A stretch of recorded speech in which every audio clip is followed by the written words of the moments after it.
इस वीडियो में हम बात करेंगे कंटिन्यूस सीरीज़ में अर्थमेटिक मीन ज्ञात करने की। कंटिन्यूस सीरीज़ में अर्थमेटिक मीन पता करने के या कैलकुलेट करने के तीन तरीके होते हैं। पहला है डायरेक्ट मेथड या प्रत्यक्ष विधि, दूसरा है शॉर्टकट मेथड या लघु विधि और तीसरा कहलाता है स्टेप डेविएशन मेथड या पद विचलन विधि। सबसे पहले हम बात करते हैं कंटिन्यूस सीरीज़ में डायरेक्ट मेथड के द्वारा मीन को कैलकुलेट करने की। इसे हम एक एग्ज़ाम्पल की हेल्प से समझ सकते हैं। एग्ज़ाम्पल में 60 बच्चों के बायोस्टैटिस्टिक्स के मार्क्स दिए हुए हैं जो उन्होंने 50 में से स्कोर किए हैं। मार्क्स इन बायोस्टैटिस्टिक्स का एक कॉलम है जिसको कंटिन्यूस सीरीज़ में लिखने के लिए 0 to 10, 10 to 20, 20 to 30, 30 to 40 and 40 to 50 लिखा गया है। और उसके आगे हर क्लास के आगे उसके नंबर ऑफ़ स्टूडेंट्स हैं। जैसे 0 से 10 में 10 हैं, 10 to 20 12, 20 to 30 18, 30 to 40 15 and 40 to 50 5। यहाँ हर क्लास के आगे जो नंबर ऑफ़ स्टूडेंट है वो उस क्लास की फ्रीक्वेंसी है। एग्ज़ाम्पल में दिए हुए डेटा की हेल्प से हमें इस तरीके से 4 कॉलम की एक टेबल बनानी है जिसमें पहले कॉलम में मार्क्स आउट ऑफ 50 लिखे हुए हैं, सेकंड कॉलम में मिड पॉइंट है जिसको अभी मैं एक्सप्लेन करूँगी, थर्ड में फ्रीक्वेंसी है जो कि नंबर ऑफ़ स्टूडेंट्स है और नेक्स्ट कॉलम में फ्रीक्वेंसी इनटू मिड पॉइंट है। पहले हम बात करते हैं इसके फॉर्मूला की। डायरेक्ट मेथड से कंटिन्यूस सीरीज़ में अर्थमेटिक मीन को कैलकुलेट करने के लिए जो फॉर्मूला यूज़ किया जाता है वो है x bar is equal to sigma F X upon N. लेकिन यहाँ हमें x को कैलकुलेट करना पड़ता है। x हमें सीधा सारणी में या टेबल में नहीं दिया हुआ होता है। x को कैलकुलेट करने के लिए या x जो यहाँ होता है वो सीरीज़ का मिड पॉइंट होता है। जैसे हम फर्स्ट क्लास की बात करें जो कि 0 to 10 है तो मिड पॉइंट कैलकुलेट करने के लिए हमें 0 + 10 डिवाइडेड बाई 2 करना होगा। वैसे मिड पॉइंट ज्ञात करने का तरीका है lower limit plus upper limit upon 2। अगर हम यहाँ पहले वर्ग की बात करें तो लोअर लिमिट है 0, अपर लिमिट है 10, 0 + 10 डिवाइडेड बाई 2 यदि हम करते हैं तो हमें 5 मिलता है।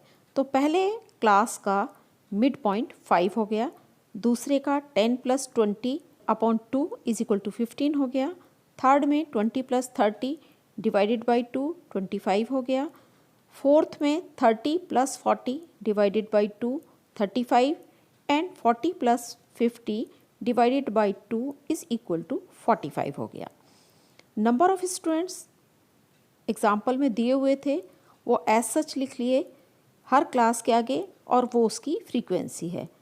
अब हमें नेक्स्ट कॉलम या लास्ट कॉलम के लिए फ्रीक्वेंसी और x की वैल्यू को मल्टीप्लाई करना है और इस तरीके से 10 × 5 is equal to 50, 12 × 15 is equal to 180, 18 × 25 is equal to 450, 15 × 35 is equal to 525 and 5 × 45 is equal to 225 मिलता है।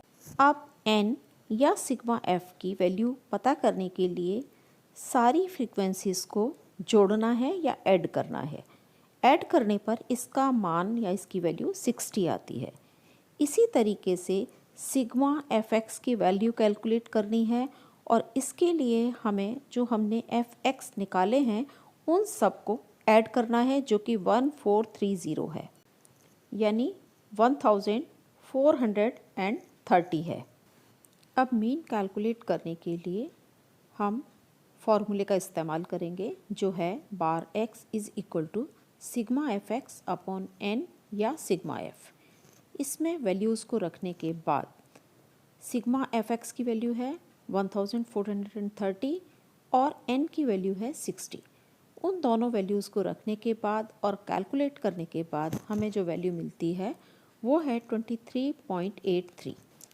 और इसका मतलब ये है कि दी हुई कंटिन्यूअस सीरीज़ में अरिथमेटिक मीन डायरेक्ट मेथड से 23.83 है। अब हम सेम सीरीज़ में शॉर्टकट मेथड के द्वारा मीन कैलकुलेट करेंगे। इसमें हमें 5 कॉलम की एक टेबल बनानी होगी। फर्स्ट कॉलम में मार्क्स आउट ऑफ 50 लिखा हुआ है। सेकंड में मिड पॉइंट है जो आपको पता है किस तरीके से कैलकुलेट होता है। थर्ड कॉलम में फ्रीक्वेंसी है स्टूडेंट्स की। और फोर्थ कॉलम में डेविएशन फ्रॉम एक्स लिखा हुआ है जिसको हम x माइनस ए से निकालते हैं। और उसके भी नेक्स्ट यानी लास्ट कॉलम में फ्रीक्वेंसी को डेविएशन से मल्टीप्लाई करेंगे जैसा कि हम डिस्क्रीट सीरीज़ में कर चुके हैं। अब हम एक एक करके बात करते हैं। फर्स्ट कॉलम में एज इट इज़ क्लासेस लिखी हुई हैं। सेकंड में मिड पॉइंट को कैलकुलेट करके लिख लिया है हमने 5, 15, 25, 35 एंड 45। उसके नेक्स्ट कॉलम में फ्रीक्वेंसी लिखी हुई है 10, 12, 18, 15 एंड 5। उसके बाद में डेविएशन है dx जिसको हमने x माइनस ए से कैलकुलेट किया है। अब यहाँ a हमें पहले मानना पड़ेगा। किसी भी वैल्यू को आप x की किसी भी वैल्यू में से x की जो वैल्यूज़ दी हुई हैं उनमें से किसी भी वैल्यू को आप अपनी इच्छा के अनुसार a या एज्यूम्ड मीन मान सकते हैं। यहाँ मैंने एज्यूम्ड मीन 25 लिया हुआ है। अब आप हर कॉलम में x की वैल्यू में से a की वैल्यू को माइनस करते जाइए। जैसे फर्स्ट कॉलम की अगर हम बात करें तो x की वैल्यू है 5 और a है 25, तो dx आएगा -20। नेक्स्ट में 15 -25 -10, 25 -25, 0, 35 -25 +10 एंड 45 -25 इज इक्वल टू +20। उसके नेक्स्ट कॉलम में हमें ये जो dx की वैल्यू आई है इसको फ्रीक्वेंसी की वैल्यू के साथ मल्टीप्लाई करना है। जैसे पहले में है 10 into -20 is equal to -200, 12 into -10 is equal to -120, 18 -0 0 हो गया, 15 into +10 is equal to 150 plus के, और 5 इंटू +20 इज इक्वल टू +100। अगला स्टेप जो है वो हमें ये करना है कि फ्रीक्वेंसीज़ को सबको ऐड करना है n कैलकुलेट करने के लिए। सबको टोटल किया 60 है ये। और इसी तरीके से अभी जो हमने f/dx निकाला है उसको भी सिग्मा f/dx कैलकुलेट करना होगा। यहाँ आपको प्लस की वैल्यूज़ को एक साथ जोड़ना है और माइनस की वैल्यूज़ को एक साथ जोड़ना है। प्लस की वैल्यूज़ 250 है और माइनस की 320 है। इनको कैलकुलेट करने के बाद माइनस करने के बाद हमारे पास जो वैल्यू आती है वो -70 है, यानी सिग्मा f/dx की वैल्यू -70 है। कंटिन्यूअस सीरीज़ में शॉर्टकट मेथड के द्वारा मीन कैलकुलेट करने के लिए हम नीचे दिए गए फॉर्मूले को इस्तेमाल करते हैं, जो है x bar is equal to a plus sigma f/dx upon n या सिग्मा f। वैल्यूज़ हमने कैलकुलेट की हुई हैं। इस फॉर्मूले में वैल्यूज़ को रखने के बाद हमें मिलता है x bar is equal to 25 plus -70 upon 60। इसको अगर हम सॉल्व करते हैं तो -70 अपॉन 60 की वैल्यू आती है 1.666, जिसको हम राउंड ऑफ करके 1.17 लिख लेते हैं, जो कि माइनस के हैं। और a की वैल्यू 25 है। 25 जो वैल्यू है वो प्लस की है और हमें माइनस का 1.17 मिला है। इसको माइनस करने के बाद हमें मिलता है 23.83।